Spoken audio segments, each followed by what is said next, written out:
All right, welcome back to Roll to Spain's Radio Show live here at Philly Hot Radio on the Woman's Roll to Facebook page as well as Instagram Live of 1021. One of my first guests is here, Miss Breia Smalley, aka Breia Nicole. So she just told me that she came from Wildwood. They were eventually get away, and she better go back after the show. I'm going right back. So, see, as many of you may not know, Breia is part of my team for the Penguins Virtual Recovery Group, you know, and she's been on this since day one, you know. I talked about you earlier about first session this past Thursday. It went well, and the kids really enjoyed themselves, and the kids felt safe, you know. We'll get into that a little later. So, but for first of all, tell us who's Breia? It's Breia. Breia.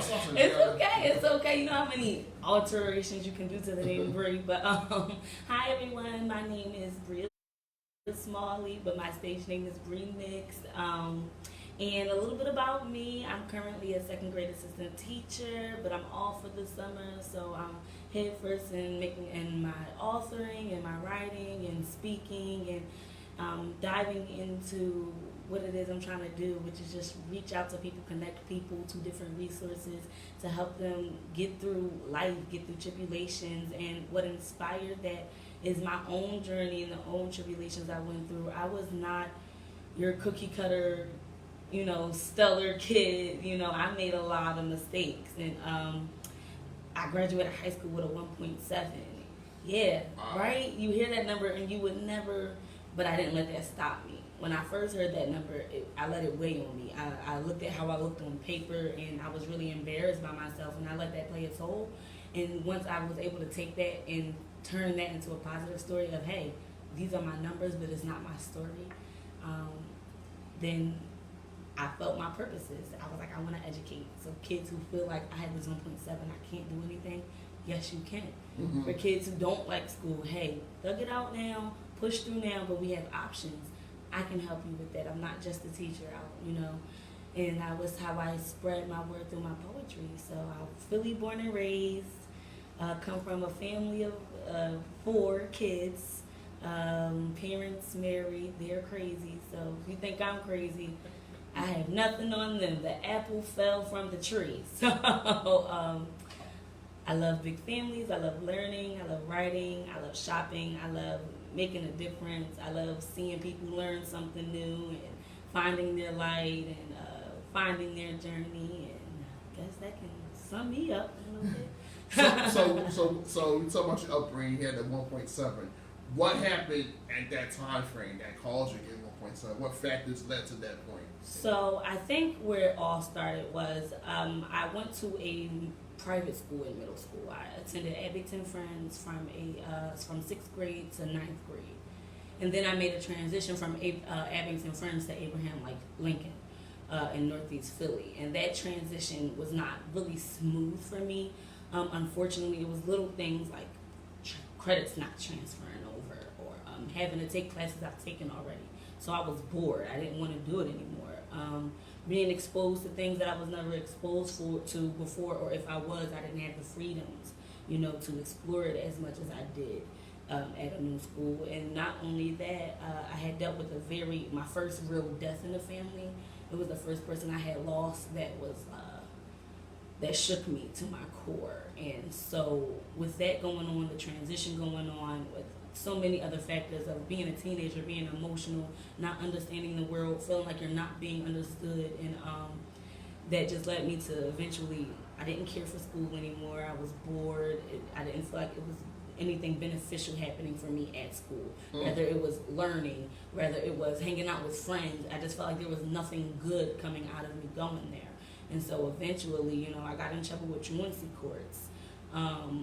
I had to go to a rehab because my parents wanted to have me drug tested, and I was failing because I was smoking weed. And I got sent to rehab, and I came back to start my senior year, but I couldn't start my senior year because I didn't even have enough credits to qualify me as a junior. So I had to make up. I graduated on time though. So imagine going into your senior year not having enough credits to even qualify as a junior. and still pulling on trying to graduate. I literally was pulling schoolwork out of my ears. I was taking classes during lunch, and I tried my best, and unfortunately I couldn't raise my GPA because I put myself in a really bad, stuck situation, but I didn't let it deter me either. It sunk in that I could possibly not graduate, and all I thought about was, ain't no way I'm going to have to stay here for another year. I didn't care about the diploma. I didn't care about any of that. I refused to have to be in that school building another year. And so, and that's the truth. That is the truth. And that was my motivator. That was what it took from me. I took classes during lunch. I took Saturday classes. If I had to come back and take a summer class, I did whatever I did, and I pulled that diploma out of my head, and I worked really hard. And I didn't realize that in that moment. I didn't, a lot of people felt like, why should we be praising you for something that you're supposed to be doing? And I understood that, but I wanted some recollection for some recognition for, I was in a dark place, and I pulled myself out of that at the age of 17. Now, yes, I went back in, but at that age, I saw that I wasn't where I should have been, and tried to pull myself out of that. And instead of yeah, girl, it was well, you did. It didn't matter. I didn't feel like it was as important. And so that led to other things, but that's what led up to, just high school being not the greatest experience for me, for my own reasons, and also for my environment. So. Right. So basically we talk about the one was saw too, basically like people transformed. Had that moment where it's like it shift for you that talks about it should be a life. So about you being conformed and then now being transformed and doing what you. What was that moment? What was that moment that you had a shift for you? That okay, I can't do what I've been doing anymore. Now I'm like I gotta go this path. What was that moment? My final wake up call. Yeah, the wake up call was a heck of a wake up call. I got arrested. Wow. I got arrested.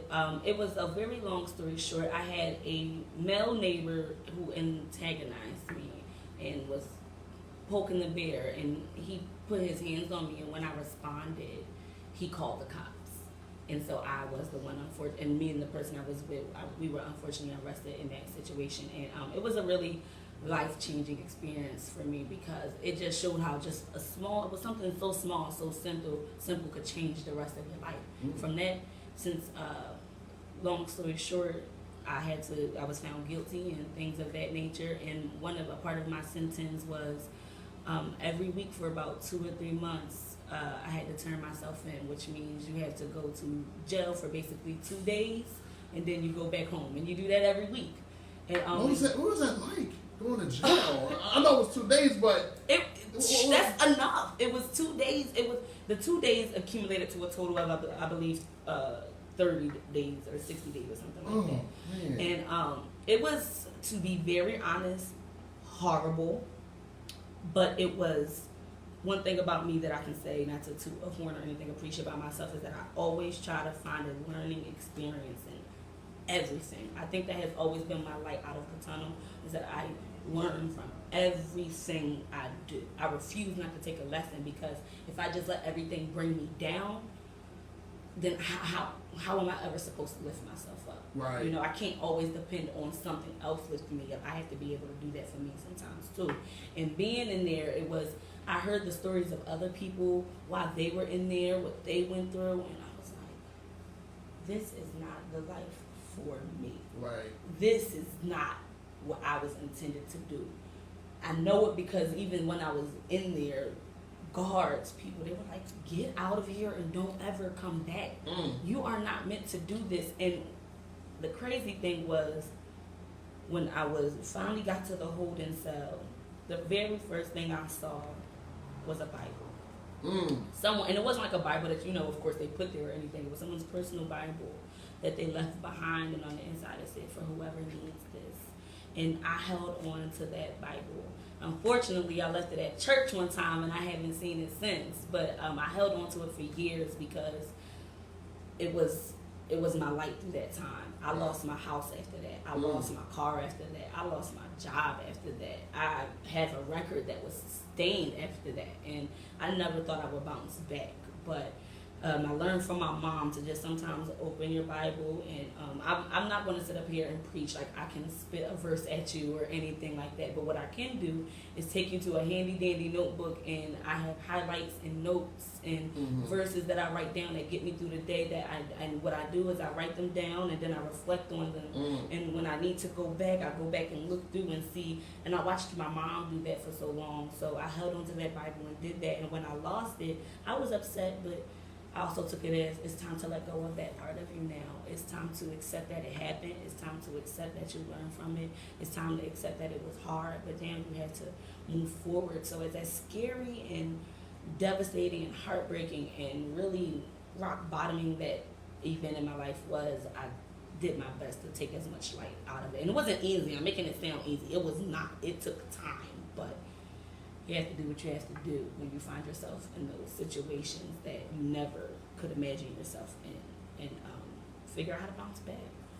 Wow, like you went to jail and came back from being in jail, like, and you know, that's a testimony itself. That's like, and I didn't do that. I didn't know that. That's you know, that's not easy. It's not. It took some time. It took some time to be able to admit that, but meeting different people along my path and along my journey, what they told me is that you are your story, and if you're scared to tell your story in those moments of, you know, the most hurtful and embarrassing and painful moments, how can you help someone else going through that? That's right.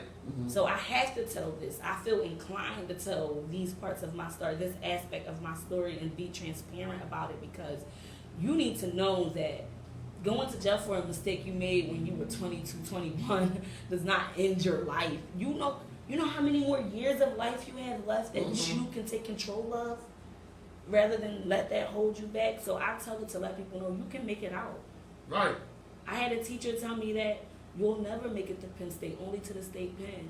And now here I am, and you were a little right. You almost had it. I almost did cause a deterrent in my future, but I realized the light in me. And your words, believe it or not, as much as I resent you for saying that to me at the tender age of 10, I have carried all this time and have been a motivator behind me, because now I'm going to take what I've been through and hopefully instill that in a 10-year-old, but not in that way, because you should never say anything like that to a 10-year-old child. That can be traumatizing. It can be very, because thank gosh I was able to turn it around, because 15 years later, and I still hold on to it. I know the teacher name, the story in which it happened, the classroom number, everything, but you know, I use that as a motivating force. Right. You know.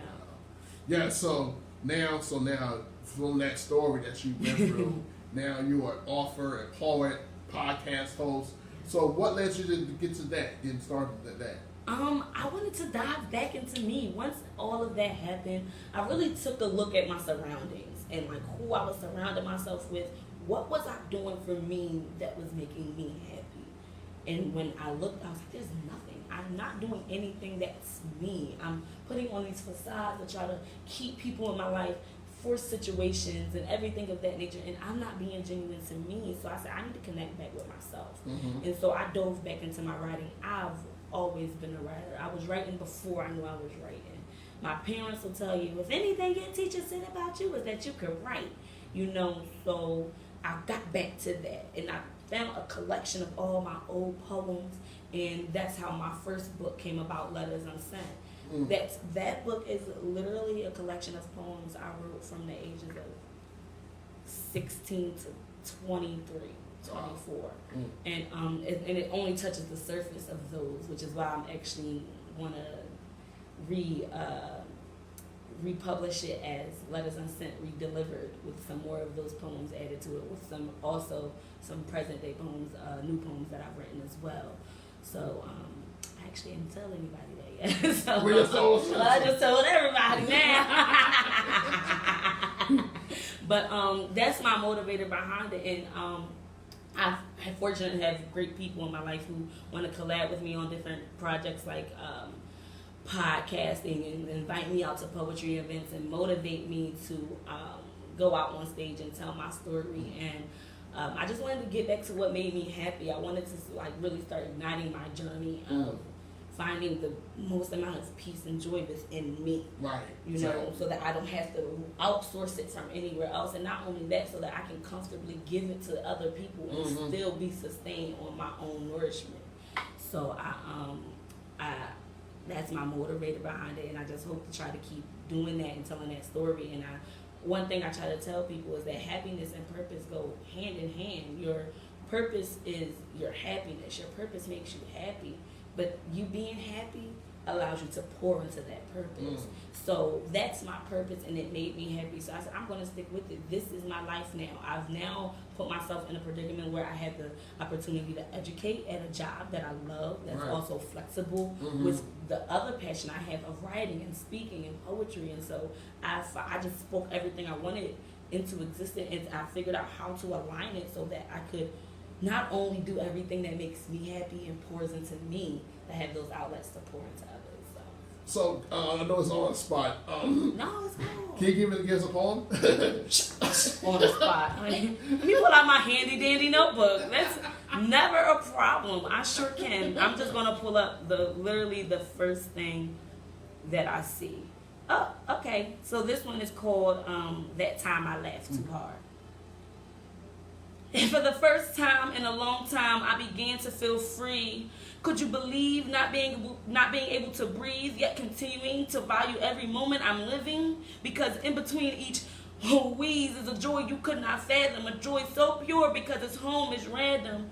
A knot forming in my chest, I hug tighter, embracing the tears of nostalgia, traveling from my eyes to my cheeks, and for the first time in a long time, it was okay to not breathe. Such a momentous joy is hard to believe, yet here I was believing, cohabiting with a space of a gay and gray space, a gay and gray and gratefully hesitant to experience overwhelming feelings within me, feelings of completion, feelings of continuing this journey destined to discover the meaning of happiness that I seek. Happiness that is only mine to define. Happiness stumbled across in laughter. Oh, the organic laughter. The moments that seem too light to ridicule are the moments that we need to bask in. The moments we need to do our best to memorialize. Those moments where we are breathing. Those moments where we're okay with not being able to breathe, because take heed. Laughter is roaring with peace, and it is okay to be at ease. Wow. Thank you. Wow. So before we ask you where to find you at, but also, how'd you get started on the podcast?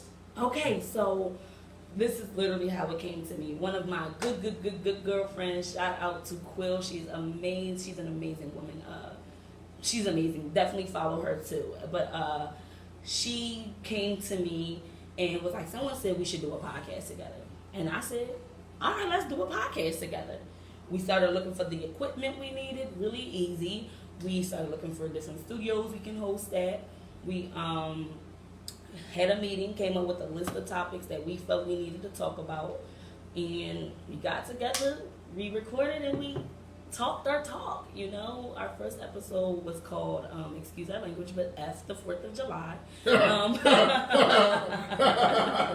That's the first episode because yeah, now we know what it means. Like, right. We know the truth now. We know the truth of it, Yeah. so it's like, you know, that was just the episode to, you know, bring light, you know, enlighten others to that truth and understand them. Like, we know that people love to get together, like, we cooking out, it's fun and all that, but we're like, yeah, but it wasn't for us. Right. It wasn't for us. It took a couple of years. People were saying it for years. Yeah. It's so many other days of the summer where we could cook out and celebrate. Every day. Let's pause on that one. Right. Because they don't do anything to celebrate us. Right. So let's pause. So that was the topic of that episode, and you know I won't dive too deep into that. But yes, my partner, who is Quill, she's an amazing woman. She has her own skincare line. She has a lifestyle blog. She is a graphic designer. She is a mom. She is a black girl doing her thing, and we've been friends for 11 years now. So us doing a podcast together it's like natural conversation. So that's how we got started, and where you can find me all that. Where do I start? So my website is www.theundoingbn.com. That's the undoing UNDOINGBN.com. There's links to my YouTube channel, my blog. You can shop. You can find my poetry book on my website. You can find some merch I have available, like journals, shirts, mugs. Also on Instagram, you can follow my Instagram page, Bree.Nicks, which is BREE.NICCS. And from there, I'm going to tell y'all to explore. Click the link in the bio. I tag my other pages in the bio because there's about 7 different other ways. But I am on Facebook. I am on Twitter. I do have a website. I am on Instagram.